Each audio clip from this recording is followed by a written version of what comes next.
ಜೆಡಿಎಸ್ನ 7 ಶಾಸಕರ ಅನರ್ಹತೆ ವಿಚಾರಕ್ಕೆ ಸಂಬಂಧಪಟ್ಟಂತೆ ನನಗೆ ಕೋರ್ಟ್ನಿಂದ ಯಾವುದೇ ಸೂಚನೆ ಬಂದಿಲ್ಲ ಅಂತ ಹೇಳಿ ಸ್ಪೀಕರ್ ಕೆಬಿ ಕೋಳಿವಾಡ ಸ್ಪಷ್ಟನೆ ಕೊಟ್ಟಿದ್ದಾರೆ. ಲಿಖಿತವಾಗಿ ಆಗಲಿ ಮೌಖಿಕವಾಗಿ ಆಗಲಿ ಯಾವುದೇ ಸೂಚನೆ ಬಂದಿಲ್ಲ. ಶಾಸಕರ ಸದಸ್ಯತ್ವ ರದ್ದತಿ ಸ್ಪೀಕರ್ ವ್ಯಾಪ್ತಿಗೆ ಬರುತ್ತೆ, ಅದನ್ನು ನಾನು ತೀರ್ಮಾನ ಮಾಡ್ತೇನೆ ಅಂತ ಹೇಳಿ ವಿಧಾನಸೌಧದಲ್ಲಿ ತಿಳಿಸಿದ್ದಾರೆ. Bar of jurisdiction of court, notwithstanding anything contained in the Constitution,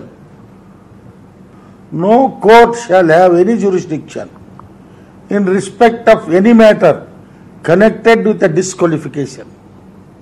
Connected with the disqualification of the matter of a house under this schedule. 10th schedule is the final, the constitutional provision. 10th schedule. 10th schedule ನಾಗ rule 7 ಹೇಳ್ತಾರೆ bar of jurisdiction of courts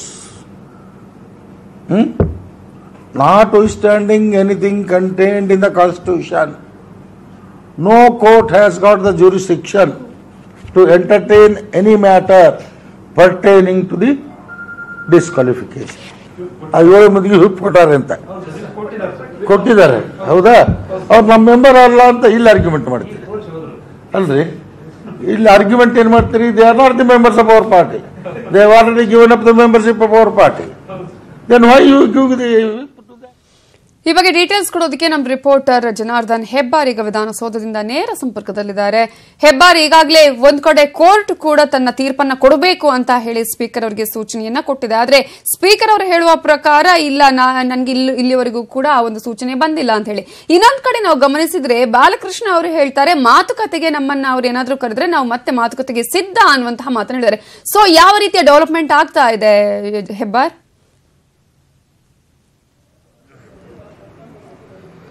Navita, ಖಂಡಿತವಾಗ್ಲೂ ಇಲ್ಲಿ ಅಚ್ಚರಿಯ ಬೆಳವಣಿಗೆಗಳ ಕಡೆ ನಡೀತಾ ಇದ್ದಾವೆ. ಯಾಕಂದ್ರೆ ಒಂದು ಕಡೆಯಲ್ಲಿ ಸ್ಪೀಕರ್ ನೇರವಾಗಿ ಹೇಳಿದ್ದಾರೆ, ನಮಗೆ ಕೋರ್ಟಿಂದ ಯಾವುದೇ ರೀತಿಯ ಮೌಖಿಕ ಸೂಚನೆ ಕೂಡ ಬಂದಿಲ್ಲ, ಲಿಖಿತವಾಗಿಯೂ ಕೂಡ ಬಂದಿಲ್ಲ. ಮೌಖಿಕವಾಗಿ ಏನಾದರೂ ಅಡ್ವೊಕೇಟ್ ಜನರಲ್ ಅವರಿಗೆ ಕೋರ್ಟ್ ಹೇಳಿದಿದ್ರೆ ಈ ತೀರ್ಪಿನ ವಿಚಾರವಾಗಿ ಅದು ಅವರೇ ಉತ್ತರ ಕೊಟ್ಕೋಬೇಕು. ಅದಕ್ಕೆ ನಾನು ಉತ್ತರ ಕೊಡೋಕ್ಕಾಗಲ್ಲ. ನನಗೆ ಲಿಖಿತವಾಗಿ ಕೋರ್ಟ್ನಿಂದ ಬಂದರೆ ನಾನು ಅದಕ್ಕೆ ಉತ್ತರವನ್ನು ಕೊಡ್ತೀನಿ, ಸ್ಪಷ್ಟವಾಗಿ ಉತ್ತರವನ್ನು ಕೊಡ್ತೀನಿ ಅಂತೇಳಿ ಸ್ಪೀಕರ್ ಕೆಬಿ ಕೋಳಿವಾಡ ಅವರು ಹೇಳಿದ್ದಾರೆ. ಅಲ್ಲದೆ ಶಾಸಕರ ಸದಸ್ಯತ್ವ ರದ್ದತಿ ವಿಚಾರ ತನ್ನ ವ್ಯಾಪ್ತಿಗೆ ಬರುತ್ತೆ, ಅದನ್ನು ತೀರ್ಮಾನ ಮಾಡೋದು ನಾನು ಈ ವಿಚಾರದಲ್ಲಿ ಬೇರೆ ಕೋರ್ಟಿಗೆ ಒಂದು ಇಲ್ಲಿ ಅವಕಾಶ ಇಲ್ಲ. ನಾನು ತೀರ್ಪು ಕೊಟ್ಟ ನಂತರದಲ್ಲಿ ಅದನ್ನ ರಿವ್ಯೂ ಮಾಡಲಿಕ್ಕೆ ಕೋರ್ಟಿಗೆ ಅವಕಾಶ ಇದೆ ಅನ್ನೋ ಮಾತನ್ನ ಹೇಳಿದ್ದಾರೆ. ಇನ್ನೊಂದು ಕಡೆಯಲ್ಲಿ ಮಾಗಡಿ ಬಾಲಕೃಷ್ಣ, ಶಾಸಕ ಬಾಲಕೃಷ್ಣ ಅವರು ಹೇಳಿದ್ದಾರೆ, ಈಗಾಗಲೇ ನಮಗೆ ವಿಪ್ ಅನ್ನ ಕೊಟ್ಟಿದ್ದಾರೆ, ಆದರೆ ಜೆಡಿಎಸ್ ವರಿಷ್ಠರ ನಡೆ ನಮಗೆ ಅರ್ಥ ಆಗ್ತಾ ಇಲ್ಲ. ಒಂದು ಕಡೆಯಲ್ಲಿ ಸದಸ್ಯತ್ವ ರದ್ದು ಮಾಡಬೇಕು ಅಂತೇಳಿ ಹೋರಾಟ ಮಾಡ್ತಾ ಇದ್ರೆ, ಇನ್ನೊಂದು ಕಡೆಯಲ್ಲಿ ನೀವು ನಮ್ಮದೇ ಸದಸ್ಯರು, ನಮ್ಮದೇ ಪಕ್ಷದ ಸದಸ್ಯರು ಅಂತೇಳಿ ವಿಪ್ ಅನ್ನ ಕೊಡ್ತಾ ಇದ್ದಾರೆ. ಹಾಗಾಗಿ ಅವರ ನಡೆ ನಮ್ಗೆ ಅರ್ಥ ಆಗ್ತಾ ಇಲ್ಲ. ಆದಾಗ್ಯೂ ಸಹಿತ ಕಳೆದ ಬಾರಿ ವಿಪ್ ಕೊಟ್ಟಾಗ ನಮಗೆ ಅದರ ವ್ಯಾಲ್ಯೂ ಏನಂತ ಗೊತ್ತಾಗಿರಲಿಲ್ಲ. ಈಗ ನಮಗೆ ಅದ್ರ ಬಗ್ಗೆ ಸ್ವಲ್ಪ ಜ್ಞಾನೋದಯ ಆಗಿದೆ, ತಿಳ್ಕೊಂಡಿದ್ದೀವಿ. ಹಾಗಾಗಿ ಯೋಚನೆ ಮಾಡಿ ನಾವು ಓಟನ್ನು ಹಾಕ್ತೀವಿ ಈ ಬಾರಿ ರಾಜ್ಯಸಭಾ ಚುನಾವಣೆಯಲ್ಲಿ.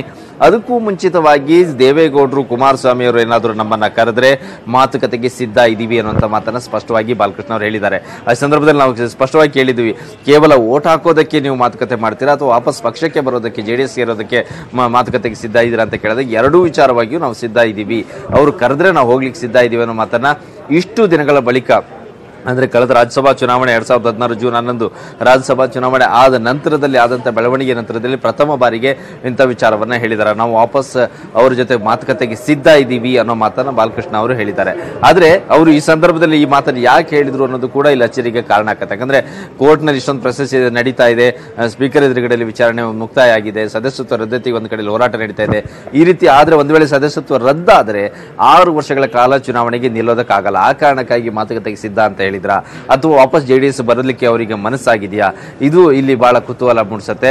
ಆದರೆ ಈ ಸದ್ಯದ ಪರಿಸ್ಥಿತಿಯಲ್ಲಿ ಒಂದು ಕಡೆಯಲ್ಲಿ ಕೋರ್ಟ್ ತಕ್ಷಣವೇ ಸ್ಪೀಕರ್ ತಮ್ಮ ಅಭಿಪ್ರಾಯವನ್ನು ತಿಳಿಸಬೇಕು ಅಂತ ಹೇಳಿ ಕಳಿಸಿದೆ, ಇನ್ನೊಂದು ಕಡೆಯಲ್ಲಿ ಸ್ಪೀಕರ್ ಇದು ತನ್ನ ವ್ಯಾಪ್ತಿದು ಅಂತ ಹೇಳ್ತಾ ಇದೆ. ಹಾಗಾಗಿ ನಾಳೆವರೆಗೂ ಕೂಡ ಏನಾಗತ್ತೆ, ಕಾನೂನು ರೀತಿಯಲ್ಲಿ ಏನೇನು ಬೆಳವಣಿಗೆ ಆಗತ್ತೆ ಅನ್ನೋದು ಬಹಳ ಕುತೂಹಲವನ್ನು ಮೂಡಿಸಿದೆ. ಕೋರ್ಟ್ ಅಂತಿಮವಾಗಿ ಇದು ವಿಧಾನಸಭೆಯ ಒಳಗಡೆ ನಡೆದಂತ ವಿಚಾರ ಅಲ್ಲ ಅಂತೇಳಿ, ಹೊರಗಡೆ ವಿಚಾರ ಅಂತೇಳಿ ಈ ಪ್ರಕರಣವನ್ನ ಕೈಗೆತ್ತಿಕೊಂಡು ತನ್ನ ತೀರ್ಪನ್ನು ನೀಡುತ್ತಾ ಅನ್ನುವಂಥ ಕುತೂಹಲ ಕೂಡ ಹೆಚ್ಚಾಗಿದೆ. ಹೀಗಾಗಿ ಎರಡೂ ಕಡೆಯಲ್ಲೂ ಕೂಡ ಕಾನೂನು ತಜ್ಞರ ಜೊತೆಯಲ್ಲಿ ಸಂಬಂಧಪಟ್ಟವರು ಚರ್ಚೆಯನ್ನು ನಡೆಸ್ತಾ ಇದ್ದಾರೆ. Navitha, okay, thank you Janardhan Hebbar ಡೀಟೇಲ್ಸ್ಗೆ.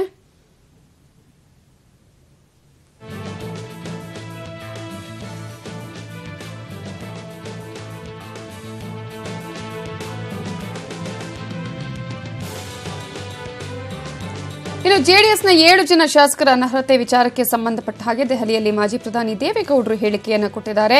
Speaker ಹೊಟ್ಟೆಯೊಳಗಿರೋದನ್ನ ನಾನು ಹೇಗೆ ಹೇಳಲಿ, ಆದ್ರೆ ಈ ರೀತಿ ತಡ ಮಾಡಬಾರದು, ಸ್ಪೀಕರ್ ಕೋರ್ಟ್ ಅಲ್ಲಿ ಅಂದ್ರೆ ಏನಾಗತ್ತೆ ಅನ್ನೋದನ್ನ ನೋಡೋಣ ಅಂತ ಹೇಳಿದ್ದಾರೆ ಮಾಜಿ ಪ್ರಧಾನಿ ದೇವೇಗೌಡರು.